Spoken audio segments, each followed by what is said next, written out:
Hello दोस्तों, आज मैं आपको हींग के बिजनेस में के बारे में बताने वाला हूँ। मैं इसमें बताऊंगा कि हींग का व्यवसाय शुरू करने से पहले इसमें क्या क्या सावधानियां बरतनी होती है और इस व्यवसाय को करने के लिए क्या क्या चालाकियां करनी पड़ती है, इसे क्वालिटी कहाँ से लेना है, कैसे बेचना है, सारी जानकारियाँ इस वीडियो में आपको मैं देने वाला हूँ। आप जानते हैं कि हींग जो कि हमारे किचनों में प्रयुक्त होने वाला और औषधि के रूप में प्रयुक्त होने वाला एक अच्छा पदार्थ है। आपको यह भी जानकारी है कि हींग भारत में खपत इसकी अधिक होती है और पैदावार कम, तो जाहिर सी बात है कि हींग के रेट ज़्यादा ही होना है। हींग का पौधा जो है हमारे देश में अल्प मात्रा में पैदा होता है। यह पहाड़ों पर, वो भी बर्फीली जगहों पर झाड़ियों के रूप में पैदा होता है। वहाँ उनके झाड़ियों से उनके जड़ें उखाड़कर और जड़ों में गोंदनुमा पदार्थ को निकाला जाता है, जो कि अल्प मात्रा में पौधों से प्राप्त होता है। और हींग का प्रयोग भारत में ज़्यादा है और पैदावार कम, तो महंगा होना ही है। हींग का ज़्यादा आयात भारत में विदेशों से होता है, जहाँ पर बर्फीली पहाड़ियों पर ये पौधे उगते हैं, जैसे अफगानिस्तान, बलूचिस्तान, ईरान इत्यादि देशों से हींग भारत में आयात होता है। और आपको जानकर यह हैरानी होगी कि भारत में, संपूर्ण भारत में हींग का कहीं से व्यापार होता है तो वो है हाथरस जिला। हाथरस जिला जो कि उत्तर प्रदेश में हींग कारोबारी के लिए सबसे महत्वपूर्ण है। यहाँ से हींग संपूर्ण भारत में और कई क्वालिटियों के अलग अलग रेटों पर मिलते हैं। आपको यह भी जानकर हैरानी होगी कि हाथरस की मंडियों में हींग 1,000 रुपया प्रति केजी से लेकर 50-60 हज़ार रुपया प्रति केजी हींग मिलते हैं। और जो भी इसे कारोबारी हैं वहाँ से खरीदते हैं और अपने यहाँ लाकर कई क्वालिटी बनाकर उसके अलग अलग रेटों पर बेचते हैं। ज़्यादातर घरों में जो हम लोग हींग यूज करते हैं पाउडर नुमा, वो बांधानी हींग होता है। बांधानी हींग जो कि हमारे घरों में डिब्बियों के रूप में यूज होता है, उस पर लिखा होता है बांधानी। इसे क्वालिटी क्या है, इसमें क्या है कि हींग की मात्रा कम होती जाती है और इसमें मिलावट होती है, जैसे मैदा और गोंद मिलाया जाता है। यानी इसमें हींग की क्वालिटी को कम किया जाता है और मैदे और हींग की मात्रा को बढ़ाया जाता है क्वालिटी के अनुसार, और इसके अनुसार इसका रेट भी तय होता है।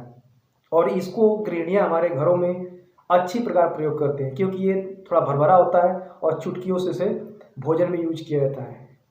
दूसरा होता है क्रिस्टल हींग, जो कि गीला लसलसा नुमा होता है। उसमें भी 2 क्वालिटियाँ हैं, एक हींगा, दूसरा हाड्डा। हींगा और हाड्डा ही सबसे शुद्ध क्वालिटी के हींग होते हैं, जो गीला और उसे सुखाकर क्रिस्टल नुमा किया जाता है। आपको यही कारोबार करने के लिए हाथरस की मंडियों में जाना होगा और वहाँ पर, ये नहीं कि आप हाथरस गए और वहाँ से हींग खरीदे और आके शहर में व्यापार शुरू करें, ऐसा कतई नहीं करें। ऐसा करेंगे तो आपको हींग की क्वालिटी के बारे में जानकारी नहीं होगी, और जो क्वालिटी नहीं मिलेगी तो आपको महंगा भी पड़ेगा और अच्छे माल भी नहीं मिलेगा, जिससे आपको अपने यहाँ व्यवसाय में घाटा होगा। तो आपको पहले हींग के व्यवसाय से पहले उसी क्वालिटी जाननी होगी और रेट जानना होगा। तो इसके लिए सबसे पहले आपको हाथरस की मंडियों में जाना ही होगा, और वहाँ आपको एक दिन नहीं, कम से कम 10 से 20 दिन या इससे भी अधिक दिन आपको वहाँ पर रहना ही होगा। और इसका खर्चा मेंटेन करने के लिए आपको सस्ता हॉस्टल, जहाँ पर 2 टाइम का खाना, रहना सब मिलता है, 4 या 5 हज़ार में ये मैनेज आपको करना पड़ेगा।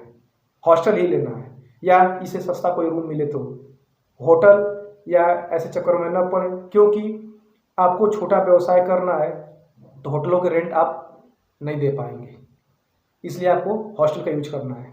और वहाँ आपको रहकर प्रतिदिन एक दिन में कम से कम 10 से 15 दुकानें विजिट करनी है, जहाँ जहाँ हींग के मंडियाँ लगती हैं हाथरस में। और प्रतिदिन यदि 10-10 दुकानों को विजिट कर रहे हैं तो वहाँ पर 2 ही काम करना है, क्वालिटी चेक करनी है और रेट तय करना है, लेना नहीं है। ये कितने दिनों तक? 10 या 15 दिनों तक, या इससे अधिक भी हो सकता है। यदि आपको ये लगे कि हाँ, मैंने जितनी भी मंडी की हींग है उसकी क्वालिटियाँ मैं जान चुका हूँ और रेट समझ चुका हूँ, तब आपको कम मात्रा में, यानी 5,000 या आपके पास जो भी बजट हो उसके अनुसार आप कुछ मात्रा में हींग को खरीदें। वो भी कौन सी हींग? आपको वही हींग लेना है जो सस्ते दामों पर मिले और कुछ महंगे। 2-3 क्वालिटियाँ हींग ले और लाकर अपने शहर में उसे प्रॉफिट रख के बेचना है। अब आप शहर से लाकर उसे अपने यहाँ डिब्बियों में, छोटे छोटे डिब्बियों में अपनी मात्रा के अनुसार पैक करना है और उस पर अपने नाम के ब्रांडिंग करने हैं, जो भी आप नाम रखना चाहें। या डिब्बी में नहीं पैक करना चाह रहे तो प्लास्टिक में छोटे छोटे उसमें पैकेटिंग करना है और उसे सेल करना है। और सेल अपने शहर में करना कहाँ है, ये सबसे बड़ी जरूरी चीज़ है। देखिए, आप इसको सेल 2 जगहों पर ज़्यादा कर सकते हैं। पहला, जहाँ नमकीन का कारोबार ज़्यादा होता है, क्योंकि यहाँ पर हींग अधिक मात्रा में, वही क्रिस्टल जो शुद्ध होता है वो हींग प्रयोग होता है। दूसरा, जहाँ बतासे के पानी बनाता है, जहाँ बतासे लोग बनाते हैं उसके पानी में शुद्ध और क्रिस्टल हींग का ही प्रयोग होता है। तो यह आपको वहाँ सेल करके अच्छा पैसा कमा सकते। और वो लोग क्रिस्टल हींग लेते हैं, न कि रमादार वाला डिब्बा वाला नहीं लेंगे, क्योंकि उन्हें शुद्ध चाहिए पानी बनाने के लिए या नमकीन के लिए।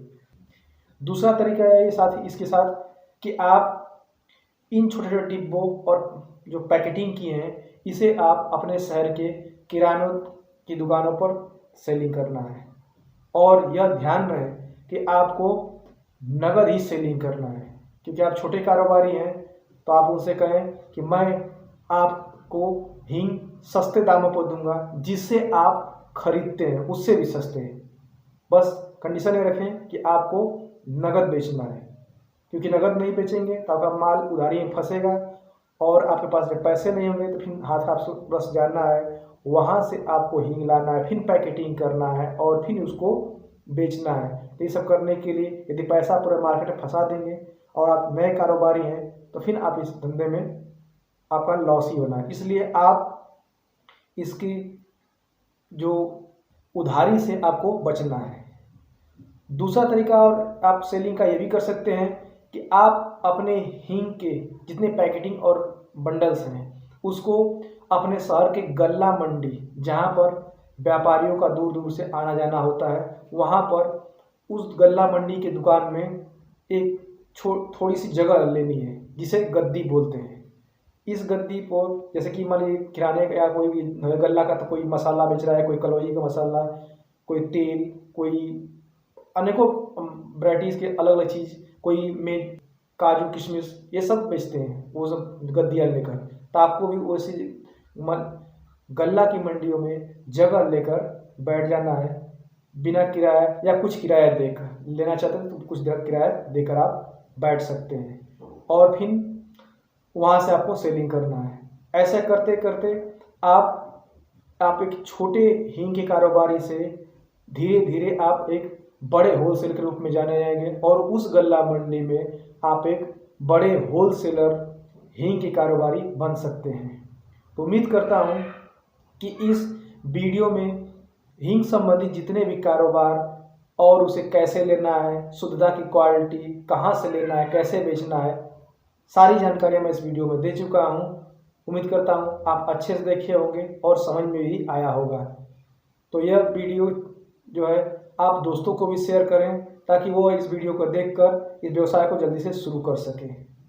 यहीं पर मैं इस वीडियो को समाप्त करता हूँ। जय हिंद।